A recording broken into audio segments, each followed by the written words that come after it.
Dennis, I am so excited. I'm finally holding your new book, and I still can't believe that you finished this book while in the hospital. And so I just want to thank you. I'm sure many people are so excited and just astonished by this amazing success of yours of being able to complete yet another book during this, pretty challenging year. This is a really important book. It's called If There Is No God, The Battle Over Who Defines Good and Evil. Marissa, I have brought a lot of people to God. It's not a boast. It's either true or not true. In fact, let me tell you a little anecdote. I spoke in the Czech Republic a few years ago to a group of young people. And one of them came over to me, and the rest of the group could hear him. And he said, Dennis, I want you to know that Ben Shapiro brought me to conservatism and you brought me to God. And everybody applauded. And I was very touched by that, that I brought a young man in the Czech Republic to God. We correctly see the dangers of the internet, but that's one of its benefits, that you could touch a person on the other side of the world. So anyway, I have rarely spoken about God's existence. I have spoken about God's necessity. And that's what this book is about. If there is no God, there is no such thing as good and evil. All they are opinions. You or your society like it, it's called good. You or your society don't like it, and it's called evil. If they really exist, that means there is a God. It is ultimately a religious term. And that the book is about that subject. Well, I think it's no coincidence that I'm holding your book, I'm holding Charlie's book, and I'm holding the PragerU kids book on the 10 Commandments. And I think it's no coincidence that all three of them are coming out around the same time, around this time that there is a spiritual revival, not just in America, but around the world. Erica Kirk wrote a beautiful dedication to your book. And in a nutshell, she describes that reading this book feels like she is sitting with Charlie Kirk and with you and listening to the conversations that you would have had around a dinner table, which is so true because this book is very authentic and it's very real and it's very easy to read. And these are those tough questions that many of us, Charlie, myself, would come to you and ask how to grapple with, right? How do we choose the moral route? How do we think through our values? And so the book is structured through questions that all of us were always unafraid to ask you. And you have so carefully and in such a wise way answered for us. And so these are some really, really hard questions that you answered. I'd love to start with one of them. And that is, you talk about values throughout the book. And so what is a value? It is what is more important than your opinion or your feelings. In a nutshell, that's what it is. We live in the age of feelings. So it's not even accurate to say most people have values. Most people have feelings, and they call them values. Values are more important than feelings. So you answer this question in the book, and I think it's a very common question. If you're not a religious person, where do you get your values from? And if you claim that you are a religious person, what does it actually mean to be a religious person? These are obviously two different questions, but I would imagine people who are listening to this are wondering, well, what if you're not religious? So a great example, Richard Dawkins is a lifelong atheist, great scientist, and the best-known atheist spokesman, Richard Dawkins. And he has now come to call himself a cultural Christian, meaning that he understands he didn't get his values from secularism. He got his values from what I call Judeo-Christian sources. And he's honest enough to acknowledge that. Western society was created by the Bible and those who lived by it and interpreted it. So that's where good secular people ultimately got their values. You know, Voltaire, another major atheist during the Enlightenment, the French thinker, and he said something to the effect, I'm an atheist, but I want everybody who works for me to be a believer. Yeah. It's a great line. So, Dennis, one of the hard things about religion is that some of us who want to be religious don't agree with everything within our own religion. As you answer this question in the book, what happens if you don't believe in certain things that your religion teaches? There are people, Jews and Christians, Jews who don't differ with anything in Judaism, and Christians who don't differ with anything in Christianity. I have certainly disagreed with various things in Judaism, but it's like saying, well, what if you differ with certain things in American history? Do you stop being an American, or do you just improve America? You don't leave your religion. You don't abandon religion. For what will you abandon it? Seriously, what will you abandon it? What will you affirm ultimately? My favorite quote of many favorite quotes, and nobody really knows the origin. They say G.K. Chesterton, but it's we don't know. It can't be verified. When people stop believing in God, they don't believe in nothing. They believe in anything. And you want one proof that people believe that a boy can become a girl or a girl can become a boy. That's believing in anything.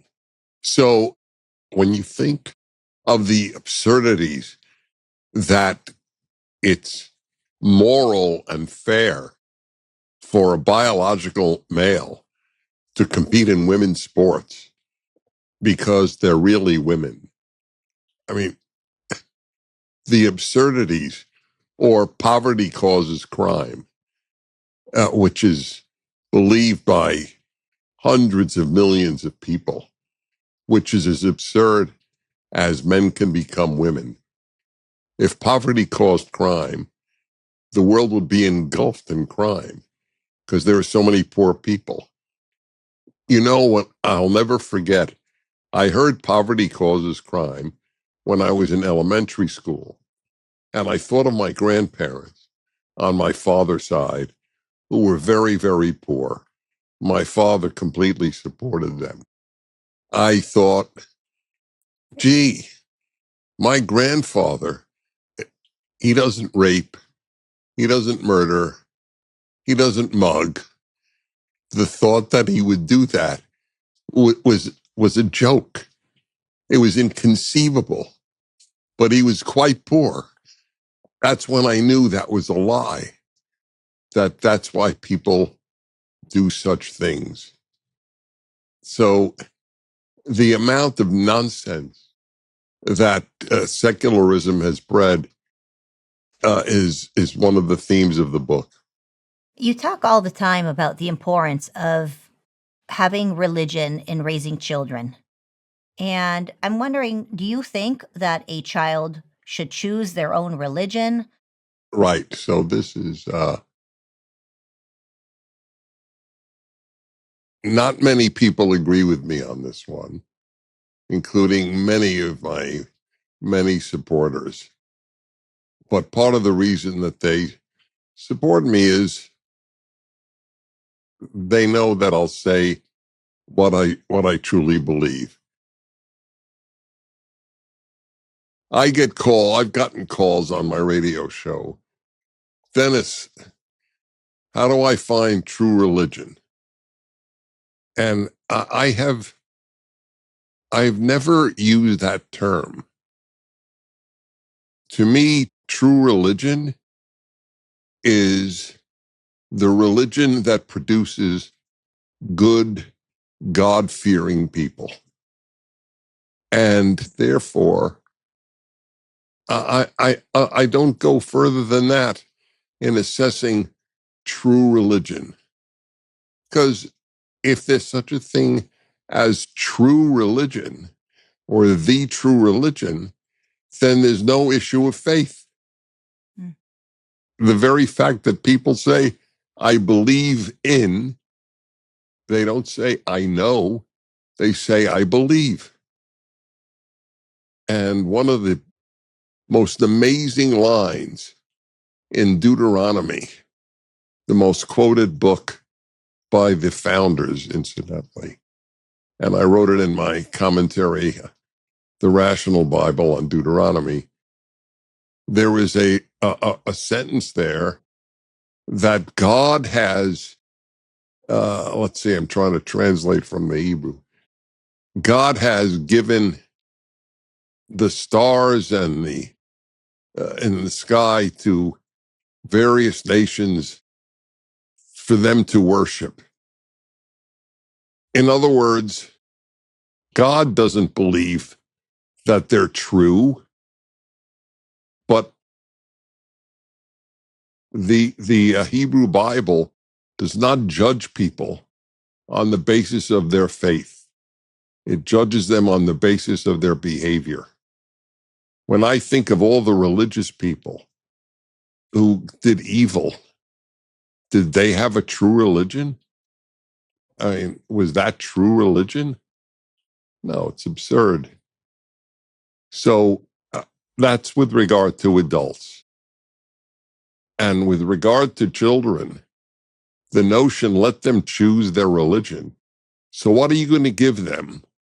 1 week Hinduism, another week Buddhism, another week Christianity, another week Judaism. What does that mean? They'll choose their religion. Obviously, people are free to choose their religion when they're an adult, but you have to give your child something authentic to use as a springing board. So I don't buy that notion. It's an excuse to not give your child something beautiful and authentic. The obvious question that many of us are asking is, if God is good, how can there be so much evil in this world? And how is it that evil people flourish while good people suffer? I have wondered about that since high school. And I have read book after book, article after article discussing the issue. And here is I don't know if disappointing is the word, but it might be for some people watching this. We don't know the answer. I have somewhat of an answer, but the complete answer, let me put it to you this way, okay? Let us say that God punished everybody who hurt another person. If that happened, who would hurt anybody else? It would deprive human beings of moral free will. And by the way, at what level of hurt? What if you insult somebody? Will God punish you? Clearly, rape and murder would qualify. But what about a holdup? And as I said, what about an insult? So for there to be free will, God can't punish everybody who does evil. and reward every good act. It would render life a little silly. So that's one factor. The other is, I have said on the air for years that belief in an afterlife keeps me sane. Knowing how much unjust suffering people have endured, the belief that there is ultimate justice in an afterlife, that has given me some peace, and it continues to do so. If there is no afterlife, then there's no answer to that question, and we're really, how shall I put it, screwed. That's some way to put it. Right. Do you think God would want all people to have the same religion? Would that be beneficial? So here I'll have to answer from within my own faith, Judaism. The dream is that, let's see, Ki beiti beit tefillah yikarei l'chol amim, that my house of prayer will be a house of prayer for all nations, but not necessarily that everyone will have the same route to God.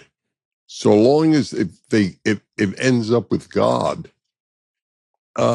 maybe not everybody has to be the same religion. There are different avenues to God. So no, it's not something that I work for. I work for everybody to be what I call ethical monotheists. One God, one ethical value system. Why do you think the Sabbath is so important? Your conversation with Charlie Kirk was around the Sabbath. You write an entire chapter in your book about the Sabbath. Really, all your work on the Ten Commandments constantly emphasizes the importance of the Sabbath. This is not something that most people keep around the world. Yeah. Why do you think it's so important? Well, among other things, it's the only ritual law in the Ten Commandments. That's pretty important. It's up there with do not murder and do not steal and so on. That's how important God thought it was. In any event, why? For many reasons, which I laid out in my commentary, The Rational Bible, and which Charlie beautifully writes in his new book, unfortunately published posthumously. And what is being said with the Sabbath, you're affirming that God created the world, not chance, not Zeus, not Baal, God. The seventh day is the celebration of creation. And that, by the way, is again, it's in the Hebrew Bible. It is a sign between me and children of Israel that in 6 days I created the heavens and the earth, and on the seventh day I rested. I got a great story on that, Marissa. When I was a junior in college, I spent my year in England at the University of Leeds. And one Saturday afternoon, I took it easy, and I was lying in bed reading a book. And my roommate showed up. To my great joy, nothing against him, but it meant I had my own apartment, my own flat, as they call it, because he lived with his girlfriend. But he would come back periodically to do laundry. He sees me lying, again, fully clothed, on the top of my bed reading a book. And he goes, "Oh, Dennis, are you well?" And I go, yeah, I'm fine. Because why are you lying in bed? I go, well, it's my Sabbath and I'm resting. And he goes, Sabbath? You believe in God? And I go, yes. And he goes, what's God? And I remember thinking, this guy is studying physics. So I'm going to sound semi-literate scientifically and give him an answer. And I go, God is the only absolute in a universe of relativity. And I'll never forget his reaction. He goes, oh. So did the following weekend, did he spend the Sabbath with you? Yeah, no, not quite. There's no happy ending, except I was thrilled with my response. And I remember thinking, yeah, that's the purpose of the Sabbath, to remind people that God created the heavens and the earth and that they didn't create themselves. You know, you're bringing me back to a chapter in Charlie's book, and one of the titles in his book about the Sabbath is "What do you worship?" And I'll just read a portion of the chapter here. Everyone worships something, whether you know it or acknowledge it. You are worshiping something every day. I'm curious, is that something that you talk to Charlie about? What is it that people worship, and how is it that the Sabbath helps you distinguish between worshiping God or worshiping all the other isms that are out there? Well, I've never said this publicly because you'll understand why. But I could say now, and Charlie notes it in dedication of his book to me, that Charlie would call me regularly with questions. I don't think there is anyone in the world who listened to more of my teachings on tape than Charlie. I know he listened to 250 of my Bible studies, for example. It's very possible that this was something I might have said to him. But I will say to you, it's absolutely correct. It's back to my original quote. The people don't believe in nothing. They believe in anything. So here's an interesting example, and anyone can find it on the internet. I've written 1,000 columns, and they're all on the internet. 20 years of 50 columns. One of them is called Higher Than the Angels, and it's a great title and is sort of a pun. I've been an Angels fan since I came to LA 50 years ago. No great reason. I just have been. They were the underdog to the far richer Dodgers. Anyway, they finally made it to the playoffs, and they were going to be playing the New York Yankees, the nemesis. And I get a call from a dear friend. Says, Dennis, I have front row behind the catcher seats for the Yankee Angels game, playoff game. I can't make it. Would you like 2 seats? And I go, oh my God, this was Hugh Hewitt, my colleague and friend. So I go, wow, when is it? He goes, Saturday. And I'm thinking, oh, Saturday night. And he says, oh no, Saturday day. Well, I don't think that going to a baseball game is in keeping with the Sabbath. And I had to say no. And I wrote this column, Higher Than the Angels. that the Sabbath was higher than the angels. When I think of what people worship, themselves is a great line. He's a self-made man, and he worships his creator, is a great line that I heard. People, they worship, obviously, money. They worship fame. What people will do for fame is mind-blowing. I'd like to write a book one day on fame. I ask kids a lot, if I speak in elementary schools, what do you want to be when you grow up? And very common answer is famous. So I'll go, famous for what? And they go, it doesn't matter. Yeah. Dennis, why do you think there is such a fight against putting the Ten Commandments in the schools? This obviously started in the 60s, but parents like me are witnessing it right now. We just produced a book for PragerU about the Ten Commandments, and I'll be honest with you, it's a fight. It's a fight to get the Ten Commandments posters back into the classrooms.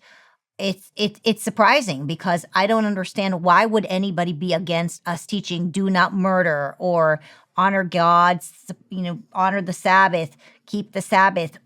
Why do you think there's something bigger than this? Oh, clearly. Look, it affirms that the ethical roots of our civilization are biblical. And this drives them crazy.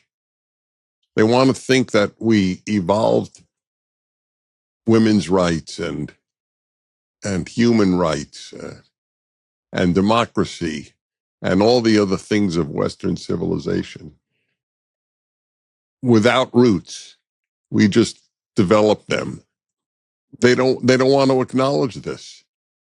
Do you know? Most Americans don't know this. Facing the Supreme Court justices as they look out is a sculpture of the Moses holding the 10 Commandments. No 10 Commandments, no courts of justice. I guess this is what we're seeing since they took the Ten Commandments out of institutions in America. People are forgetting our values. I contend that the most devastating decision was not Roe v. Wade. The most devastating was 1962, about removing a completely non-denominational prayer from schoolrooms. It was basically, we asked 9 blessings on our parents and our teachers. That was basically it. No Judaism, no Christianity, no Jesus. No. And I have said all of my public life that in one generation, American students went from blessing teachers to cursing teachers. The consequences have been utterly destructive. So it's not just other isms that are filling up these God-sized holes in kids' hearts. It's other isms, like Islamism included. Is it a huge surprise that when students were giving out hijabs in Texas, young women were grabbing them? They were looking for something. They were looking for a meaning in their heart. And if you take out the 10 Commandments from the schools and you don't allow Christian prayer in the schools, these kids are looking for something else. And right outside, right around the corner, they'll find Islamisms and hijabs and other ways for kids to feel like they belong to something, so that they feel like they have meaning in their life. I saw data on the number of churches closing in the United States and the number of mosques being built in the UK and the US, as opposed to churches It's, the most popular name in UK is Muhammad. Muhammad is in the top 10 in New York City as well. Is that right? That's right. You can look it up. Wow. Yeah. And you can blame Well, people from the outside, but you can also look at what America did and what the schools have done, right? Again, if you're not going to allow Christianity, Judeo-Christian values to be taught in the schools, then kids are going to go and search for something else. Part of it is on us. oh, totally. Absolutely. The group with the most, or a group with the most fervent beliefs tend to be Muslims today. Kids are drawn to people who fervently believe in something. Mm-hmm. Mm-hmm. And you can't even say, according to many, you can't even say Judeo-Christian anymore, as if Christianity came from nothing. Jesus would say Judeo-Christian. He would probably just say Judeo because he didn't know about Christianity yet. Mm. What's your advice to the atheist parent when it comes to religion? Should the atheist parent teach their child about God, even if they don't believe? Well, they should adopt Voltaire's belief. They may not believe in God, but they understand it's a good thing if civilization continues to believe in God and continues to have a Judeo-Christian orientation. I often give the analogy to parents who have zero interest in classical music, but they give their kids music lessons.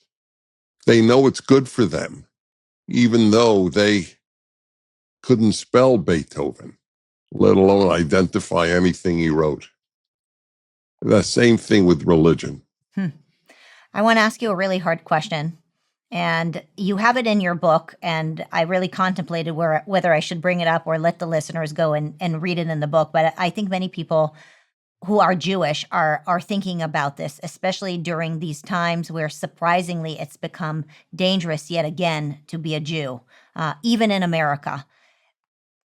Do you think it's surprising that people still want to be Jewish, knowing the dangers of anti-Semitism and what it's like to be a Jew?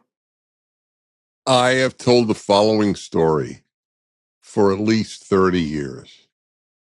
About 30 years ago, after a speech in Phoenix, Arizona, to the Jewish community, I was flying home the next day to LA, and a woman who was at the speech happened to be sitting next to me. And she told me the story. She came to the speech. She's not Jewish, but she came because she was familiar with my work and my radio show. And she said her husband, who is Jewish, would not go. He is the child of Holocaust survivors, and he is doing everything possible to assimilate, to shed his Jewish identity and not give their children a Jewish identity because it's too dangerous. And I've said in speeches, it's not an illogical or hateful idea. It makes perfect sense. But it shows you that ironically, there's a deep wellspring of faith among many Jews that despite that fact, they do raise their kids to be Jews, despite the near certitude that something bad might happen.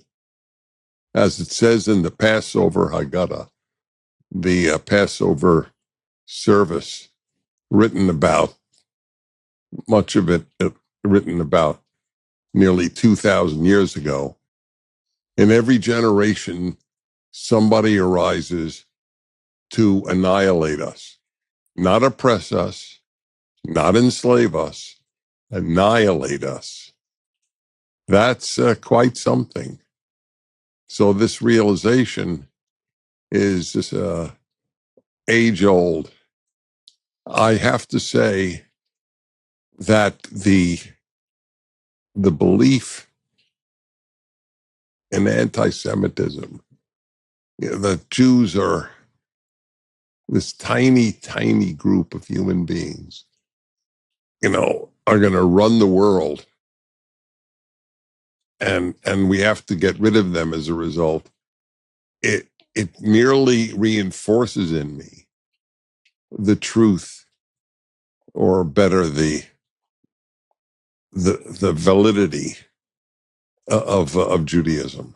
Dennis, I think that many Jews are realizing that anti Semitism, while we may have not seen so much of it here in the United States in the past 20, maybe 40 years, is on the rise again.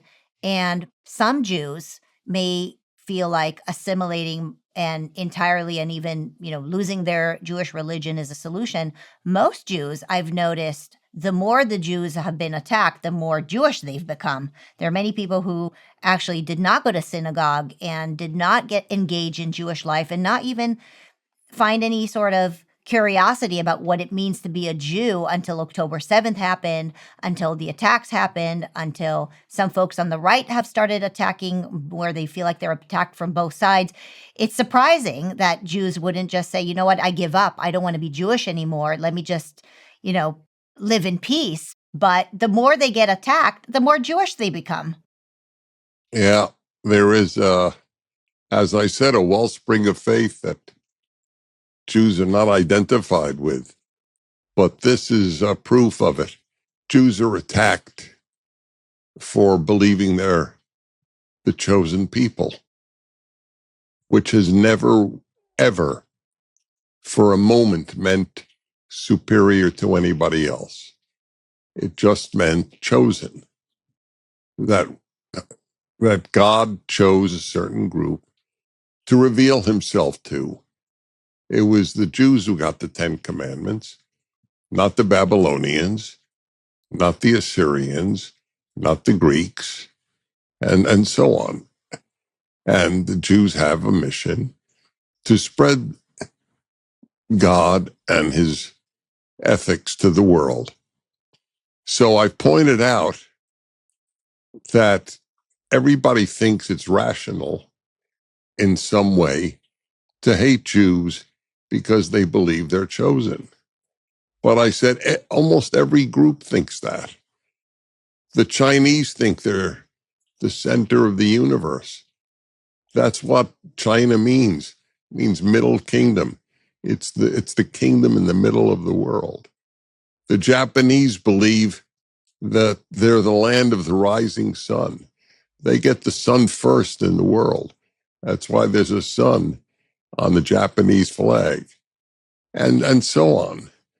But nobody hates the Chinese or the Japanese for those beliefs. So they're way more numerous than the Jews. People should just ignore it, but they don't. And you know why? Because they believe it.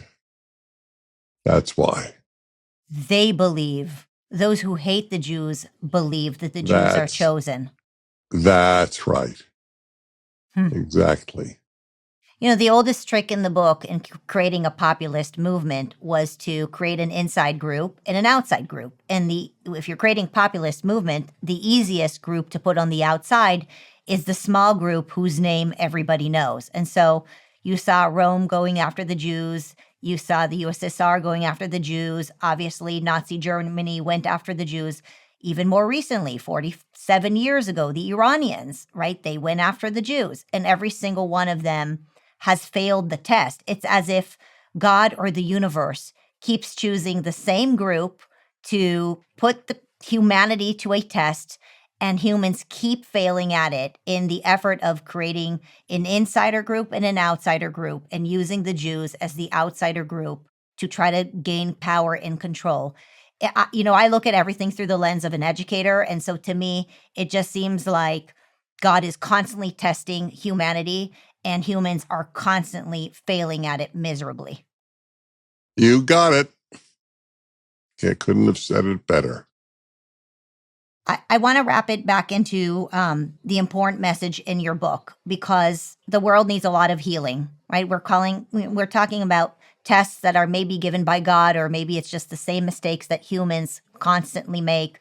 What is your final message for those who are interested in learning more about how to live a values driven life? Read the book, If There Is No God. It's unique, and it's my 13th book, and it's unique in that it's all challenges to me over 50 years, the toughest questions. And not only that, I added questions that were never asked to even make it tougher, so that any challenge that a reader might have is actually covered. This is the issue, the God issue. If you care about good and evil, then the God issue is the issue. And I would ask those whose lives I may have touched in some way to please pre-order a copy on Amazon or at PragerU before February 24th, when it's the official publication date. Because I would like people to take notice of the importance of the book. And I'll add, for those who are reading the book and want to send additional hard questions for me to ask you, Dennis, I'm sure you'll happily answer them, Right. so people can respond Yes. below or send us emails. I know you love those tough questions, and I don't have to be the only ones asking these questions. So we got the book. We have the kids' book about the 10 Commandments. We're going to get them back into those classrooms so that we can save our country. And I personally really enjoyed reading both your book and Charlie's book at the same time. So it's a really fun trio for those who are looking for something meaningful to bring into their home this year. We could use a lot of meaning and a lot of values. And so thank you, Dennis, for putting this incredible work together while healing and coming back to us. God bless you. Thank you. God bless you.